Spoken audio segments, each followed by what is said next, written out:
If you ask a disagreeable person what he wants, say, or she wants, they'll tell you right away. They know. It's like, this is what I want and this is how I'm going to get it. But agreeable people, especially if they're really agreeable, are so agreeable that they often don't even know what they want, because they're so accustomed to living for other people and to finding out what other people want and to trying to make them comfortable and so forth, that it's harder for them to find a sense of their own desires as they move through life.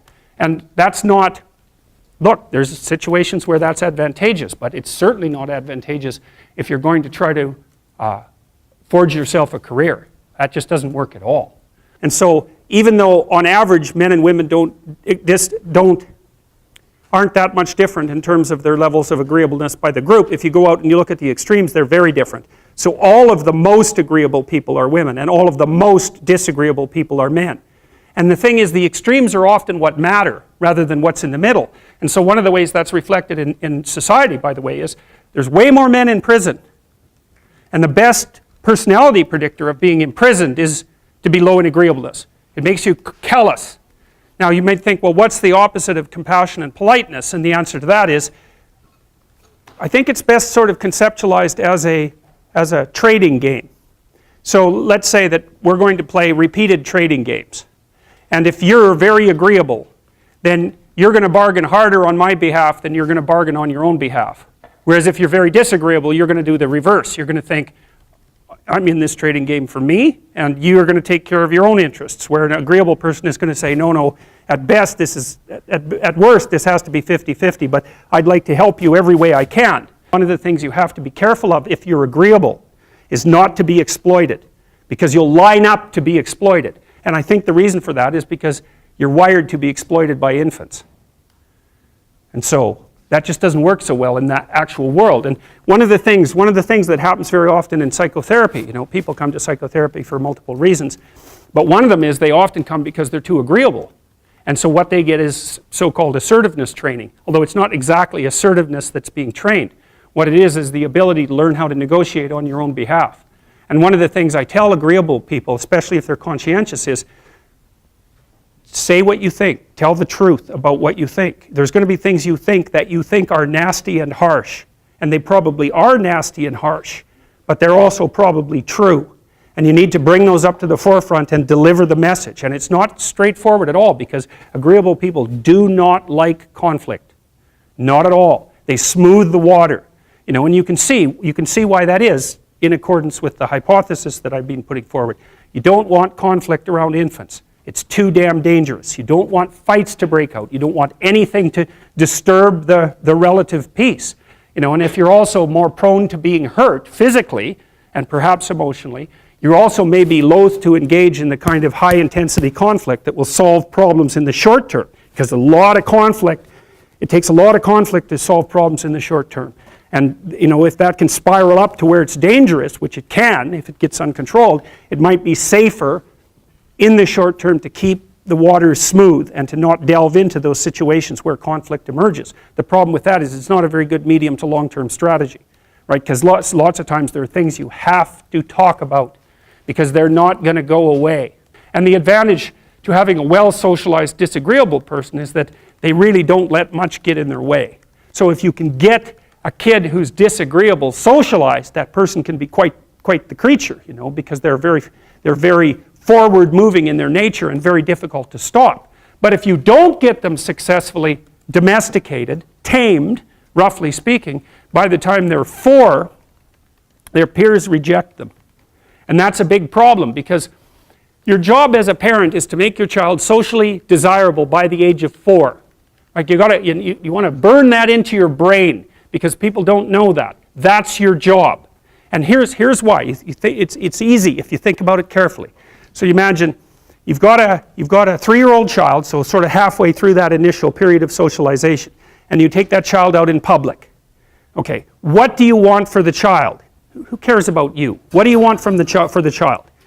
You want the child to be able to interact with other children and adults so that the children are welcoming and smile and want to play with him or her, and so the adults are happy to see the child and treat him or her properly. And if your child's a horrible little monster because you're afraid of disciplining them or you don't know how to do that properly, then what they're going to do is they're going to experience nothing but rejection from other children, and false smiles from other parents and adults. And so then you're throwing the child out there into a world where every single face that they see is either hostile or lying. And that's not something that's going to be particularly conducive to the mental health or the well-being of your child. If your child can learn a couple simple rules of behavior, like don't interrupt adults when they're talking too much and pay attention and try not to hit the other kids over the head with the truck any more than is absolutely necessary, then, and share and play properly, then when they meet other kids, the kids are going to try out a few little play routines on them, and that's going to go well, and then they're going to go off and socialize each other for the rest of their lives. Because that's what happens, is that from 4 years old onwards, the primary socialization with children takes place among other children. And so if the kids don't get in on that early, they don't move into that developmental spiral upwards and they're left behind. And you can imagine how terrible that is, because a 4-year-old will not play with another 4-year-old who's 2. But a 5-year-old certainly will not play with a 5-year-old who's 2, right? Because the gap is just starting to get unbelievably large. And so the kids start out behind, and then the peers leave them behind, and then those kids are alienated and outside the peer group for the rest of their life. Well, those are the ones that grow up to be long-term antisocial, right? They're already aggressive. It doesn't dip down. Now, what happens to normal boys, roughly speaking? Imagine the aggressive 2-year-old types. They get socialized, so their level of aggression goes down, and then they hit puberty and testosterone kicks in, and bang, levels of aggression go back up. And so that's why males are criminals between the ages roughly of 16 and about 25. So, and it matches the creativity curve, by the way. It's so cool. If you look at the spike of creativity among men, 16 to 25, then it starts to go down. Criminality matches that absolutely perfectly. So that's quite cool.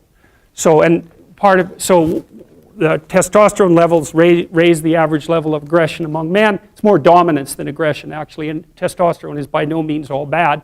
And then it starts to decrease at about age 25 or 26, which is usually when men stop staying up late at night, stop drinking as much, develop a full-time career, and take on the burdens and responsibilities and opportunities that are associated with a long-term partner and family. And so, well, so that's the development of what I would call predatory aggression, because I also think that the agreeableness distribution is probably something like predatory aggression versus maternal sympathy. It's something like that. So if you look at other mammals that are predators, because we're predators as well as prey animals, if you look at other animals like bears, the male bear has absolutely nothing to do with the raising of the infants. In fact, the female bears will keep the male the hell away because he's likely to kill the infants and maybe even to eat them. So there's no maternality at all in solitary male mammalian predators. It's really useful to investigate the viewpoints of people who have opposing views to yours. Because they'll tell you things, not only will they tell you things you don't know, they'll also tell you how to see the world in ways that you don't see it. And they'll also have skills that you don't have, that you could develop. So for example, if you're an introverted person, it's very useful to watch an extroverted person, because the extroverted person has ways of being in the social world that aren't natural to you, that you can use to improve your toolkit.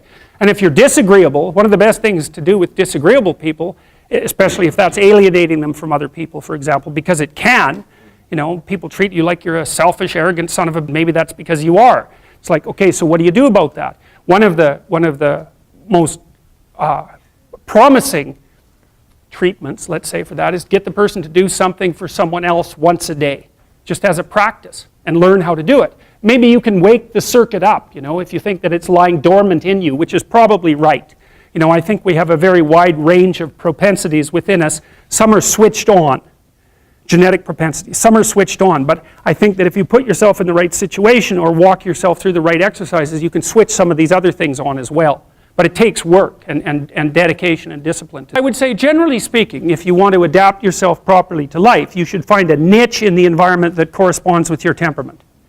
Right? You shouldn't work at cross purposes to your temperament because it's just too damn difficult.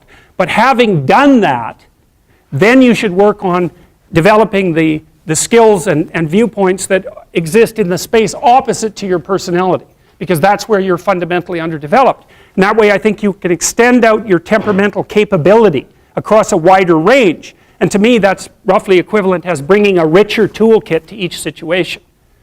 You know, so if you're hyper extroverted, you should probably learn to shut up at parties now and then and listen just to see what's going on, to see if you can manage it, you know. And if you're introverted, well, then you should learn how to speak in public and to learn how to go to parties without hiding in the corner and saying nothing to anyone. You know, and if you're agreeable, then you need to learn how to be disagreeable so people can't push you around. And if you're disagreeable, you need to learn how to be agreeable so that you're not an evil son of a bitch. So, and the same thing applies even in the conscientious domain. It's like if you're too conscientious, you need to learn to relax and let go a little bit. And if you're unconscientious, it's time like, get out the Google Calendar, man, and start scheduling your day, right? And beat yourself on the back of the head with a stick until you're disciplined enough so that you can actually stick to something for some length of time and not living in absolute squalor, which is something that would characterize someone who's very disorderly, for example, because they don't notice. It doesn't bother them, disorder. It's like, maybe they can see it, but it doesn't have any emotional valence, and so it doesn't have any motivational significance. You know, so the other thing you might want to think about too, if you're choosing a partner, is try not to choose someone who's too distant from you on the temperamental variables, because you're going to have a hard time bridging the gap.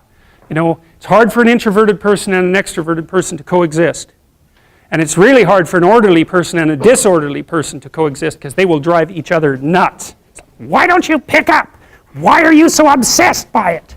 That's the basic argument, you know. So it's useful to know about your temperament so that you can negotiate the space with your partner as well. And I don't think you should try to find someone who's exactly the same as you, because then you don't have the benefits of the alternative viewpoint.